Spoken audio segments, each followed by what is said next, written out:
i-trace you. So, sa akin na, fine.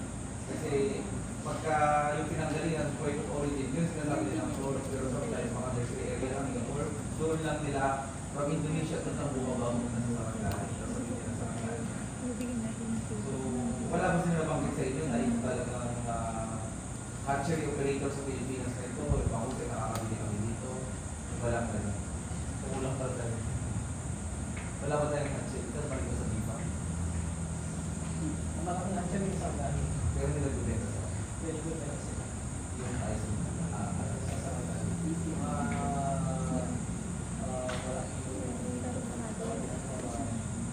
Yung source natin na kasi ang capital norte kasi sa ibang tao mas malaki sa amin. Pero karamihan yung ay before na kasi di tayo sa pwede ng hatchery ng bupa sa magdali. So, nag-hatchery din sa setup. Yung techniques merong sila. Parang maliit lang. Maliit lang nila. Bakit tayo ba yung hatchery sa techniques?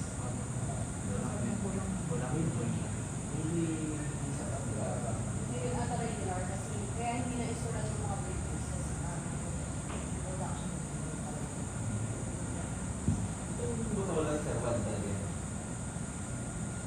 Pero wala kasi yung mga kitong mga nag-represent ng mga tao na hindi kahit sa mga study ng people na source of the point of collection dyan. I feel comfortable and she's good. Kulang din dito. So, parang mga reservators siguro yung kinuha. Kasi yung DNN, meron sila sa Poland eh. Meron sila sa Ipanga, na science, sa BBS. At meron sila mga nursery na Pilipino na sa Pilipino. Sir, ang ano lang dito, i-term pa rin ba natin 5 sources? Baka pwede ang 5 sources ito yung mga baka privately ay sa kanya ba Indonesia, pero yung Bulacan at Popular or nursery area, yung natukunan nila, parang hindi yung mga sinabay sources nila. I-take note na. Kasi baka makakita na sa akin. May 5 sources naman pala sa Popular at Bulacan. Ano ba yung pinagandang sa Bulacan at Poland? Ano kaya? Parang finger wings. Finger wing sauces. Kasi pag nagkain yung mga inisip na either kawagyan or gondawal or may hatchery. Pero itanong nyo din kung may contact pa kayo din. Kung ang grade of tanong nyo para madali lang, bakit binibili ba sa Indonesia ay fry? Sa Sarangani fry din. Eh, makakapagpatulang ka lang kaputulan. Kawag din yung bako, kawag na lang. Kasi kung parang pinadaan lang sa bulang, parang stressful naman sila sa pag-ibigay natin. Yun ang isang... And then dito sa may strength and weaknesses ninyo,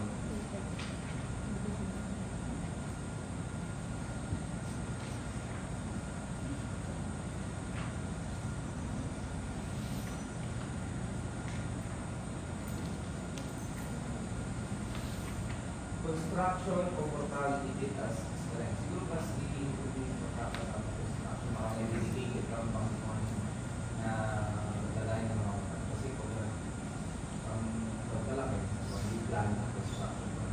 Pero ginagamit na nila. Then, itong weaknesses ninyo pagdating sa occurrence of mortality. So, paano so naging negative dito, syempre, yung occurrence ng mortality. So, pwede mo yung mapakita dito kung gaano baka grabe yung mortality nila na sa mga weaknesses ito o baka naman normal yun sa operation talaga ng pag-cage, pwede yung expound nila.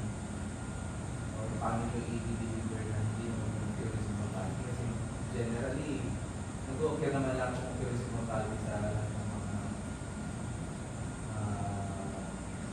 nag-aalaga ng bahus. Unless ano yung mass mortality, so kami ko parang yung mass mortality sa every time. So, seasonal, nakakipon na lang. Ito din, galing sa circle dito eh. Insufficient workers for feeding.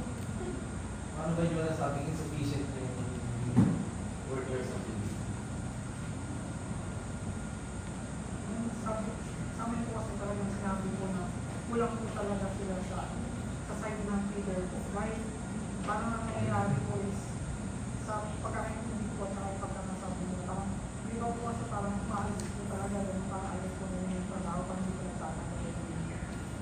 So sa inyo ng mga nag-feed na nakakausap ninyo.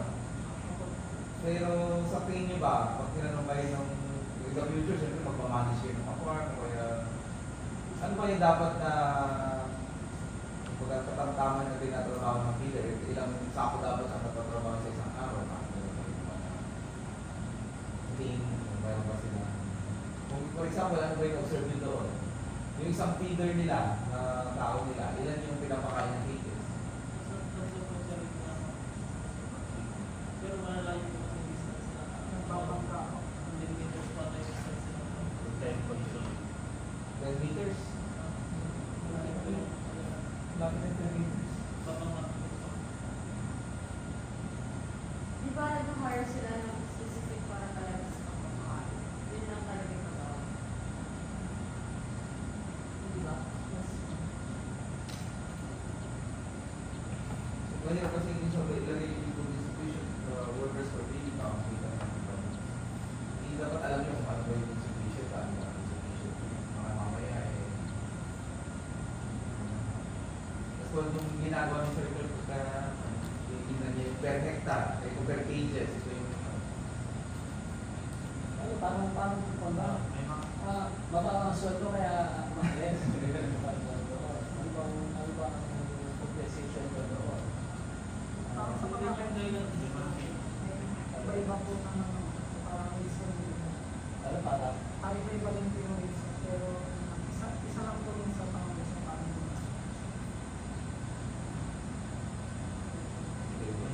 iba yung reason mo. Range ba? Range na sahod o reason? isa lang po sa reason po yung sa sahod ko. May iba pa po parang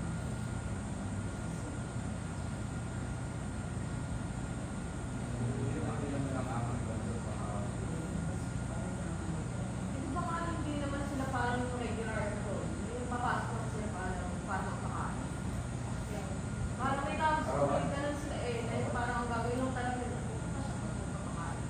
Sa anda ay sa wala at ganun eh. Ano yung DDR doon? Kasi yung iba naman, parang kontrata na kung nag-ani, pinuprosyento. Parang bibigyan lang sila pa-allowance every day. Pag nag-ani na ang trip, may prosyento na sila. Pero dedicated siya fees na Pero kung ikaw nagkikita, yun ang kikitain. hindi pa lalaki. meron din po ano, ganun po, parang incentive na parang yung pag marami po yung sa ano sa cage mo na hawak, parang may incentives ka po yung pag-harvest na. Hindi po nila specific na sinabi kung magkano, pero alam ko po, meron na additional po sa ano. Sa kaya hindi magkakapares at ng worker nila doon. Na iba ganun lang sila, iba yung nagigitian. Hindi rin po sa page na hawak ko lang sila.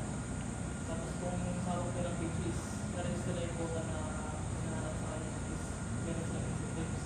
Pag wala ko mga incentives, wala yung Alam niyo na lang yung process nila. Baka mamaya iba-iba pa, pwede isa. So pag iba na lang sa reference area yung important. Pakilagyan na lang natin ang so,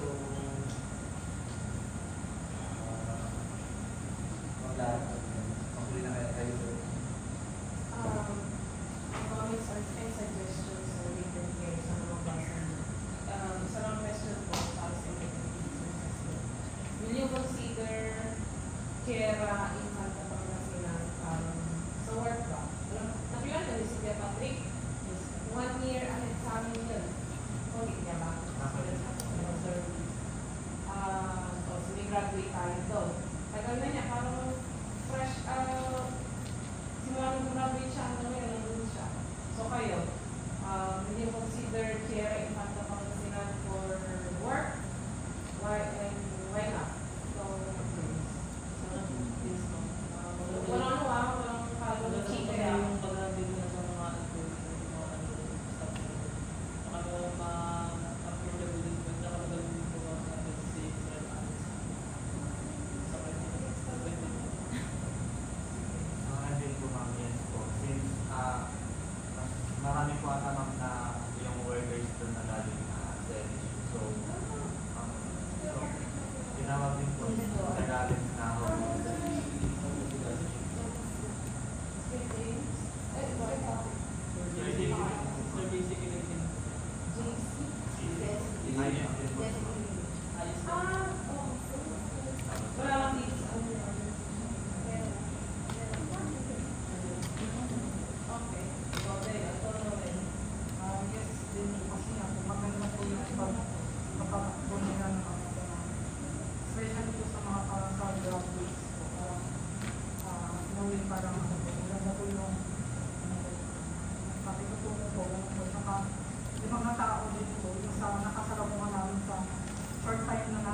evidence ko po kasi na napadpad po sa F3.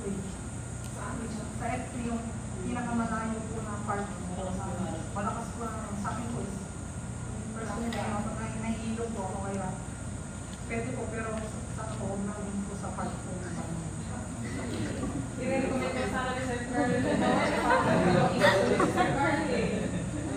Hindi naman nagsakatan. Maganda lang ang salary. Kaya nakakaliwa. Carry naman. Hindi namin natanong.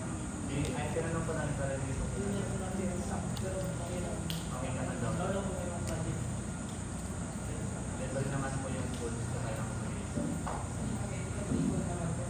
Sino may alam nga nila, hindi na pala ko rin.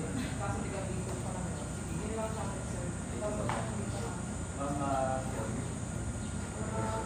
Congratulations. Same comment lang, pakilagay sa strength yun yung nga, yung leader kayo nalahan. Importante yun eh, part. Kasi na, iba rin buhay nyo. Araw-araw sa kanila nyo. Damay. Hindi kong luto. May English. May allowance pa kayo. Siya na kami allowance lang. Ay, wala kang alawan. Wala kayo allowance? Pinapili lang ng Sabi kanina may allowance po sa akin. Food allowance. Pero yung sa kanila po kasi nung nilulutuan po sila. Kami taga Disney princess sila na. May nagluluto para sa kanila. Sino ang maganda offer? Sila. Sa kanila po. Kasi po dun po sa kanila is may Tagalog po. Sa amin po kami ang magluluto. Kaya po Mas maganda tirahan nila. Bago kasi. Okay, so, parang I have a few questions. Tanong ko kahit isa kayo. Sa anong region sa Pilipinas na may pinakamataas na contribution sa production? Region?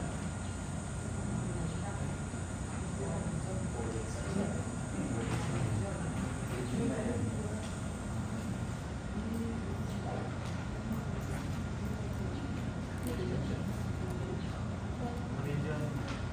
Isa-isa po kayo, number. Isa-isa kayo ah. Ba't kayo nag-uusap ng sagot? Disqualified na yan. Sa akin po mga Region 3 po ma'am. Since mas marami po ng mga trash area po dito sa region, especially po sa Pagkasinan? Special ka po. Related pa lang. Related pa lang. Production mo ba? Oo. Parang magkapit tayo pa kasi Pangasinan eh. Ano sa kanila mo? Sa region ang region ang pinakamadami production.